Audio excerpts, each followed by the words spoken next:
Welcome back. So we have with us today a man by the name of Ben Nemzer. How are you? Hey, I'm doing well, thanks. You got it. And the reason I asked Ben to come on is because he is one of my favorite types of guests. He's a magician, and you never know what you're gonna get. You never know what tricks they'll pull. You never know what kind of conversation you're gonna get into. So this should be fun. So Yeah, my happy to be here. cool. So first of all, what got you into it? Is this another one of those stories? You were a little kid, you never kicked the curiosity habit. What's your background? Yeah, that's very much the story. My brother got one of those magic kits from it teaches you maybe 100 different tricks in one of those little boxes. He got it for Hanukkah. Wouldn't let me play with it. So of course, as a kid, I was just, obsessed. I thought it was the coolest thing in the world. And one day he got bored, gave me the magic kit, and I just mastered every little trick in that box. I had to go to the library to take out books to learn more. I joined a local magic club. I went to magic camp. And I was probably Wow, about 8 years old. Yeah, when I very, very first got started. And it's been really a lifelong journey since then. that's so cool.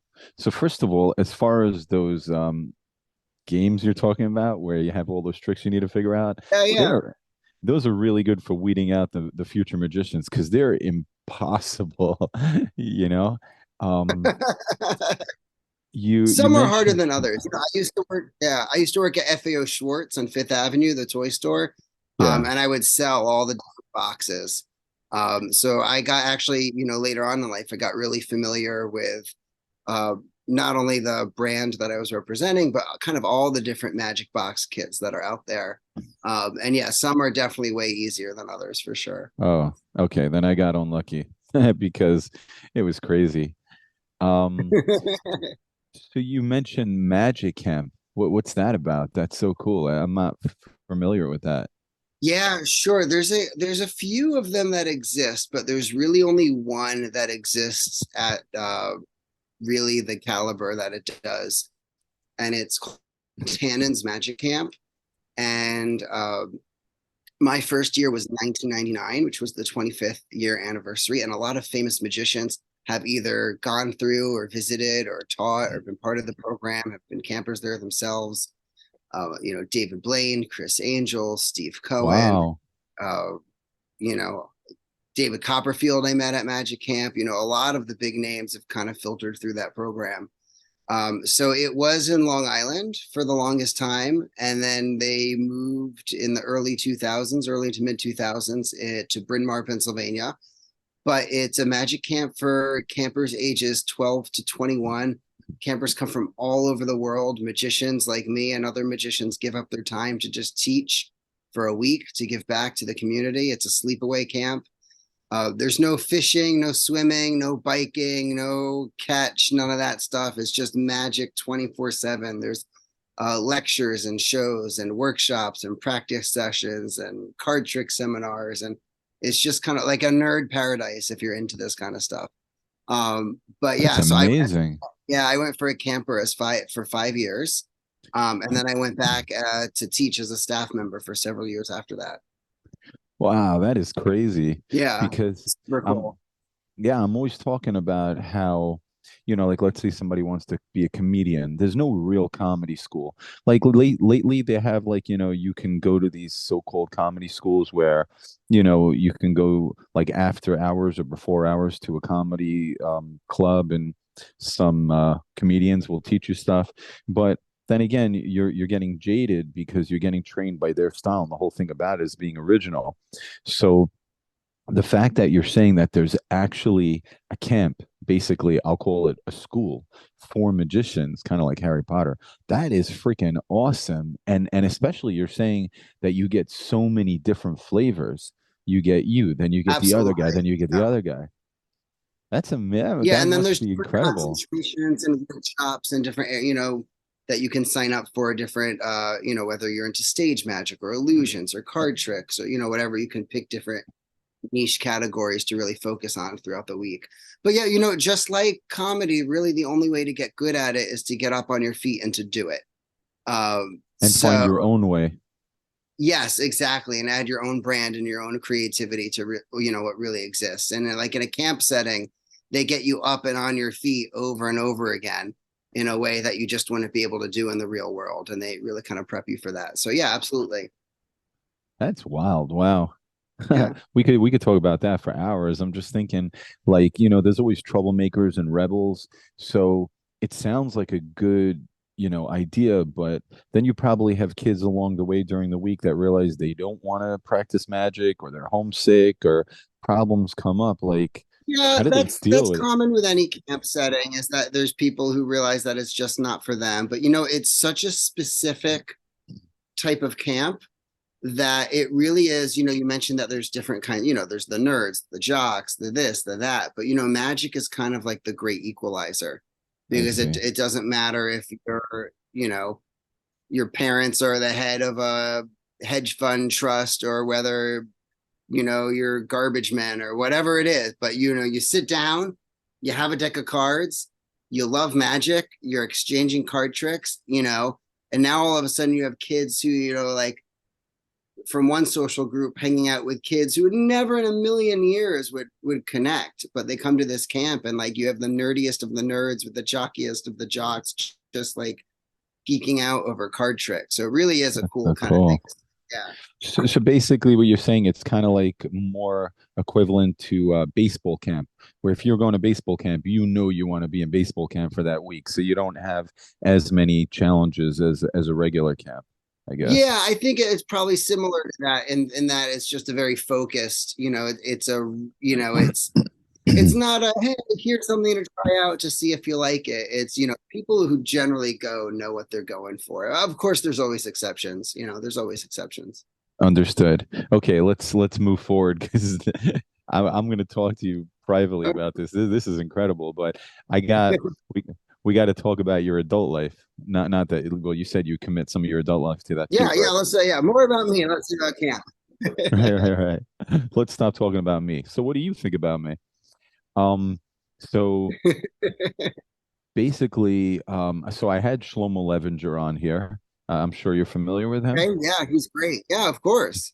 Yeah, I call him the most famous Orthodox magician in the world because it sounds good and it's probably true. Um, the thing Hey, is you know that what? You can make a claim, let someone else refute it, right? So yeah, exactly, you could, exactly. They say in America you can make any claim you want. There are countries where if you don't back it, you can get sued. Like you could say, I am the best sushi restaurant and just make a claim. Um, okay, so the reason I bring him up is because he's a full-time magician. Are you a full-time magician? Is that what your workload? Are you in like yep, finance or absolutely. someone else? You full-time. No, no, 100% full time. Yeah. So I work mostly, I guess my work's pretty split up, but I do a lot of private and corporate events. And I also perform on cruise ships and I do family parties as well. So I do a lot of different things. So a lot of times I'll be hired to perform at an upscale event or gala where I just mingle around during the cocktail hour, doing close-up sleight of hand, mind reading, and mentalism.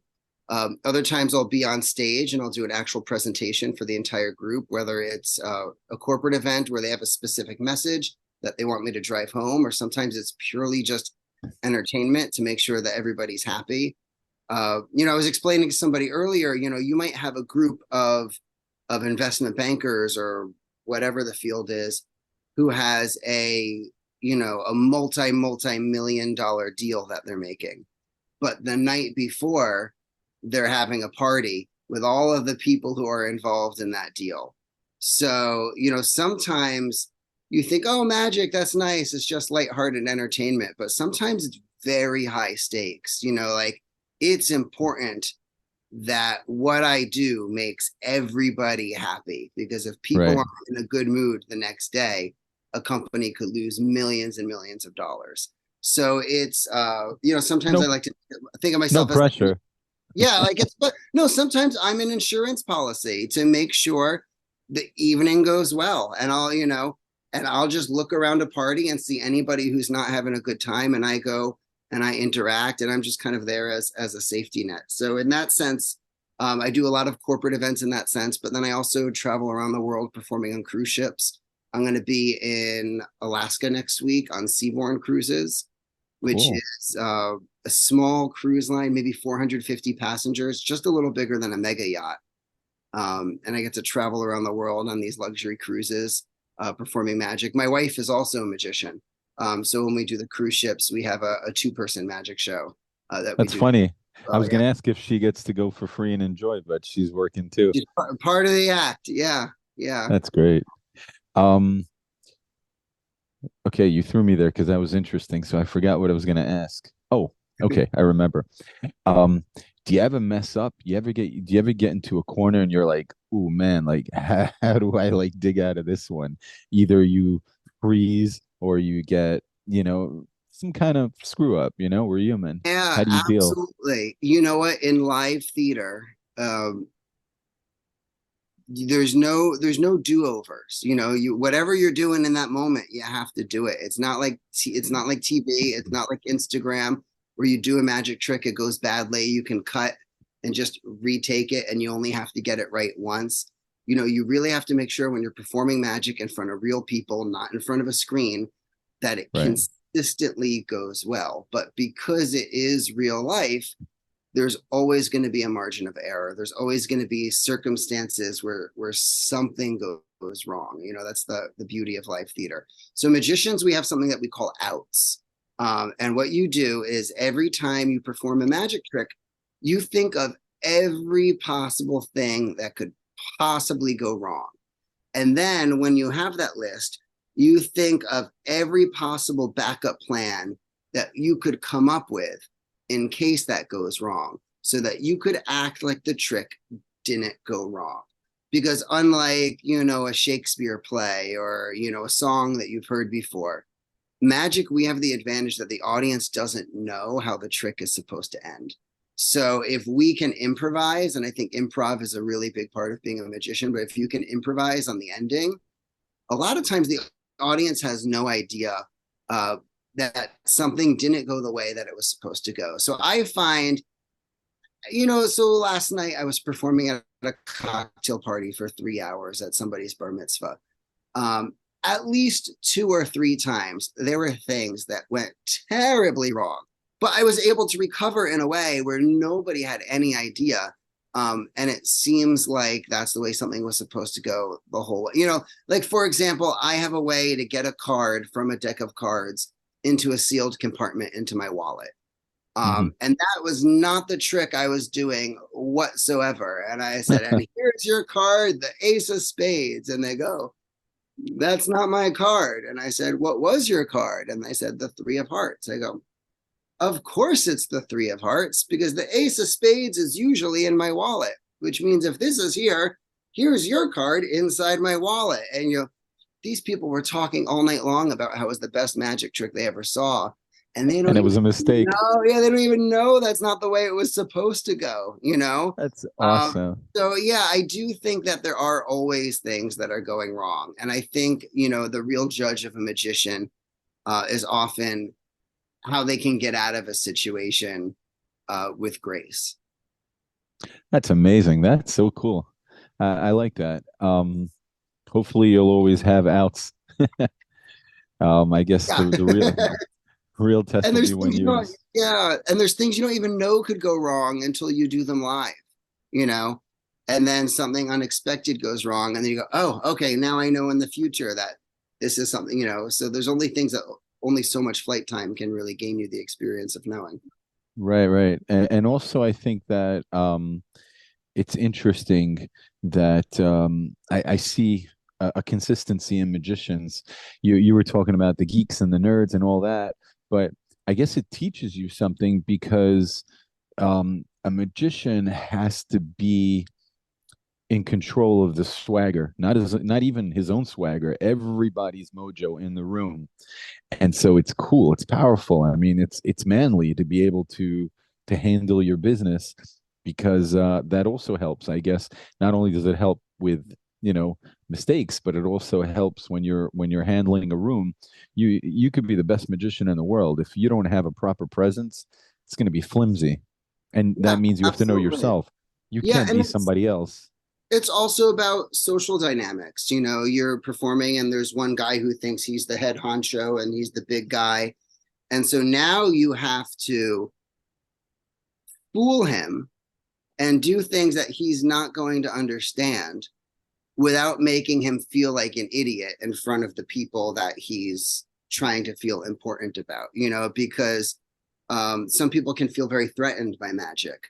You know, it's the idea of you're trying to make me look stupid rather than you're trying to empower me through Yes. something wonderful that I don't understand. And especially if people's preconceived notion of what they think magic is like, you're going to trick me and I'm going to get you, which is very much Yes. not what it's about with me. Um, you have to not only have that controlled swagger of, you know, I'm setting myself up as the magician, but also that like I'm picking up kind of in an empathetic way of like how other people are coming into this situation and how I'm whether it's an audience or whether you're surrounded by 4 or 5 people in a small group of just how you're going to kind of uh, really orchestrate this social interaction and engagement and set yourself up as the facilitator of that situation. Exactly. Yeah. Exactly. That's what I was getting at. You described it extremely well. I couldn't agree more.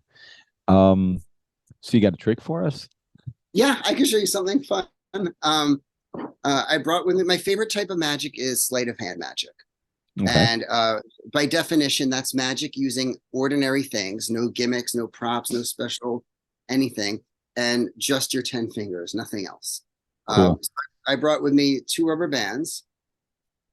And I'm going to start by explaining the incredibly obvious part of this is that they're on my pointers and my thumbs, because I know you could open up another window and try to look up how this works in YouTube, and you'll actually find a way. It's not what I'm doing, but you'll find a way where maybe you switch fingers. And that's the only way that's out there. I'm the only one who can do it this way without switching fingers. Like if I let go, you can see this rubber band goes to the other side. And if I don't let go again, I'm stuck in this situation. You know, if I go over, I'm going to be stuck this way. If I go this way, I'm stuck. If I go this Right. way, I'm stuck this way and that way. But Right. somehow if I use magic, they go right through each other. Here, I'll do it again, even slower. Look, you see, I'm on the other side. I'm stuck this way, this way, this way. But if I use magic, they go right through each other. Now, once I did this, somebody thought they understood how it worked. So I said I would do it one step at a time. Watch as one rubber band passes through the other rubber band. Right through. Okay, that's a terrible joke. I'll go through, but I'm going to go through halfway at a time. So here's the first half. Hmm. There we go. See that? And the only way to get that off of there is to cheat just a little bit. Hold on. There we go.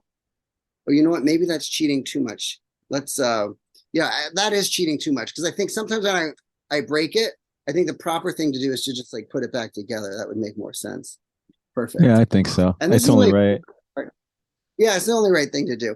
You ever see someone take a rubber band, you go like this and like this and like this and like this and like this and like this and like this and like this, and then you Yeah. can wrap it around every or there's a way to turn it into like a pot holder if you have a bunch or maybe twist it into a star. I found a faster way. Here, this is the last one I'll do. Don't even blink. We're going to make the star. That's 1, 2, 3, wrapped around every single finger. And there's the star. Damn. Hey! Thanks, man. I appreciate it. That's Yeah, really this cool. is fun. Thank you so much for coming on. It's been a Oh, blast. thanks for having me. This has been an absolute blast. I appreciate it. And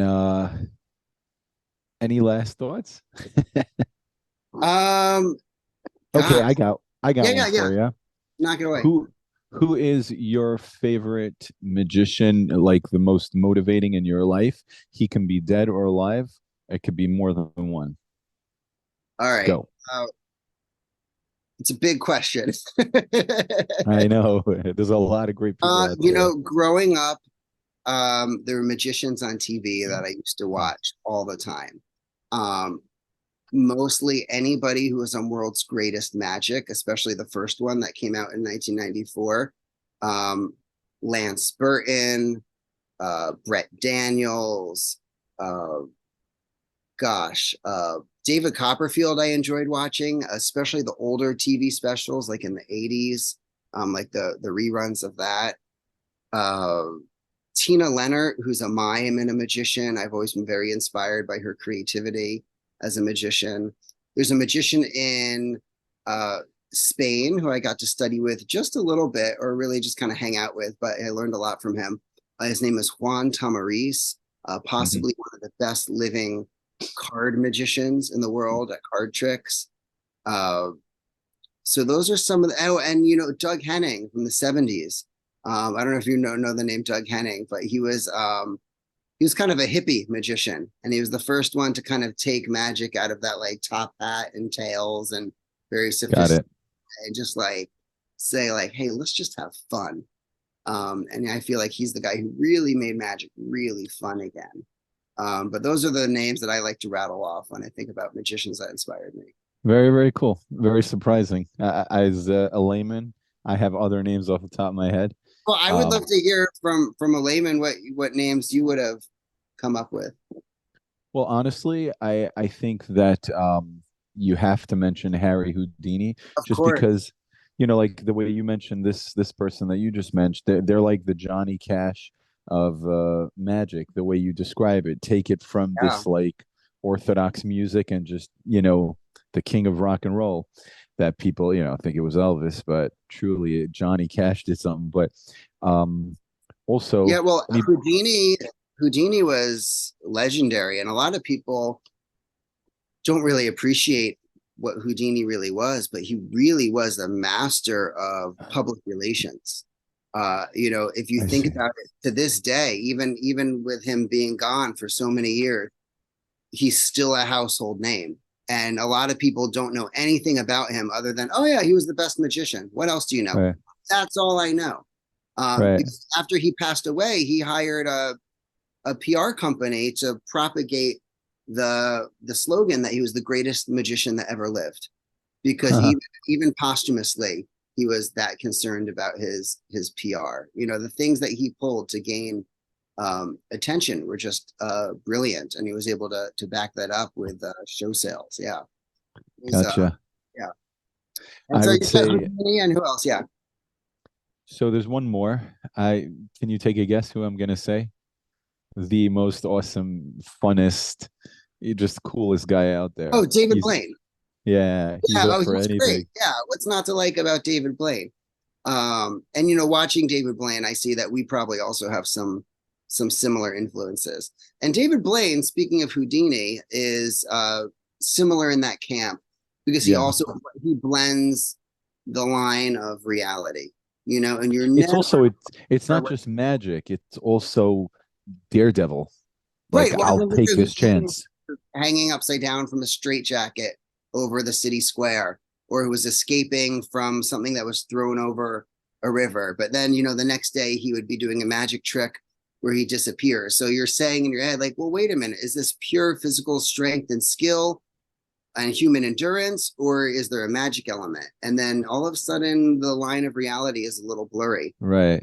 So they're And I think, very alike in that way. yeah, both of them were very successful with that strategic model. Right. And also you were talking about the different types of magic. I love the fact that as you said you're similar. David Blaine is very in your face. Like he'll just walk up to somebody and like he can take a magic trick as simple as the I don't know the official title for it, but the lace kicker and all of a sudden your laces are done. Oh, sure, And yeah, like and once you learn it, it's like the silliest trick, but he'll do it, and it's like wow, because David Blaine did it. So yeah. it doesn't always have to be top, level stuff. Yeah, and that's the thing is that magic in and of itself isn't as interesting as you would think it is. Half of the art is getting people to care about it. Hmm. In fact, there's a book where they talk about the book's called Hiding the Elephant, and they talk about the first time that Houdini made an elephant either disappear or appear. People were like, "Oh, yeah, I don't know how it worked, but okay." He It was turned the like, camera. yeah, I mean, but no, like even before camera, but they weren't like, "Oh my God, wow," because making people care about what you're doing through your your personality and your presentation and the way you connect with an audience is just as important as how impossible what you're doing is. And I think that the magicians that we see that we're talking about, like David Blaine and Chris Angel and Houdini and Copperfield, they could take something really small and make it seem like a miracle, and they could take like a miracle and really sell it like it's a miracle. Um, they have this blend of like, I think maybe it's that not understanding where the reality and the illusion ends. Who knows? But yeah, they're very good at that. So interesting. And the more you explain it, the more I realize why in the back of my head I always saw a correlation between comedy and magic. Because now that you're explaining it's the exact same definition to both titles. Obviously, if you are a natural comedian, there's a heck of a lot less work and a heck of a lot less planning. It's just, you're naturally hysterical. But at the end of the day, these little key details that you're describing basically, like you're saying, being a salesman is more important than the trick, and being the presentation of something is more important than the trick. And it's like it's starting to make sense to me, because you look at these comedians and there's a lot that you could say in similarity. So it's starting to make sense Well, to me even the why I thought salesman that. example, you could have an excellent product but be a terrible salesman and it's just not going to get the job done.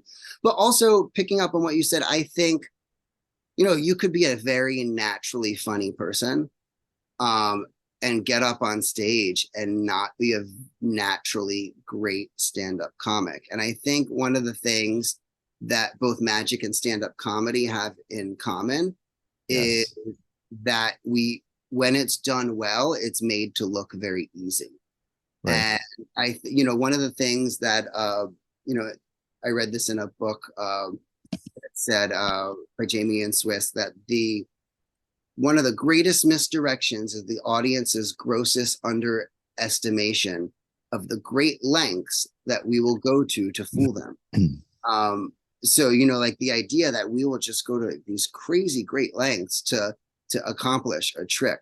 But I think it's the same in comedy, is that the audience is totally underestimating what a comic is going through to be funny. They're thinking of a joke, they're writing a joke, they're testing the joke, they're tweaking the scripting, they're performing it on stage 100 times, and then finally they get it to a right way that is like just perfectly funny, and they say it on stage, and the audience thinks like, oh, he's so naturally funny, he just came up with that off the cuff. And it's like, Right. no, like he's been workshopping that 3 minutes for a year, but it looks like he's just naturally funny. So I think it's the Right. same in magic, is that you work really hard to be unpresuming in the way that you Yes. stuff that you've been working on for a long time. Yes, and the other part, which is actually what I thought you were going to mention, but I'm sure you'll agree, is that you have to know what you're good at. Like you were saying in magic, there's street magic, there's stage magic, there's this, there's that, and same thing with comedy. There are actually Instagrammers that have millions of views and hundreds of thousands of followers. And I asked them, I'm like, "You're brilliant. I would love to interview you. I would love to interview you." And they were like, "I'm sorry. I can't do it." All of their brilliance is behind the scenes. They set up the most hysterical stuff. You'll never see their face. It's just like it's there's such a similarity. And the more I talk to you, the more I realize now I'm starting to understand it. And what you just said now is 100% correct. The more people don't realize how much work you put into something, the better you are. They don't know that you sat there for 3 hours with a coin going like that, Right. Exactly. over and over, Exactly. you know? Yeah, Yeah. Especially magicians, the whole goal is to conceal our skill, yeah. Hmm. which is different than, say, like juggling, where you want everybody like, wow, look how hard he worked. He's doing something that's very difficult. And for me, like I could be doing three things, but it should look like I'm just mixing up the cards. So Right. it's, you want to, it's kind of a different game. But yeah, I was talking with somebody about a comedian who was on, they had a Netflix special or whatever, and it's like they blew up overnight. Like, wow, this comedian, like they blew up overnight. And my friend corrected me and said, no, you know, They got they discovered overnight. they've been working their entire life. They All just right. finally got an opportunity that brought them to everybody's eyesight overnight. Right. They didn't just like all of a sudden have tremendous, you know, it's like, no, you know, Yeah. they've been working their whole life. It's just finally they caught a break, you know. Um, Right, right. that's a good reframe, you know, that it's the iceberg mentality is you never know what's below the surface. Understood. Well, anyways, again, thanks for coming on. We could Hey, talk. thanks I so love much this for the stuff. class. I love chatting magic. Thank you for having me. Yeah, of course you got it, and enjoy that cruise. Have a safe one. All right, we'll do. All right, cheers.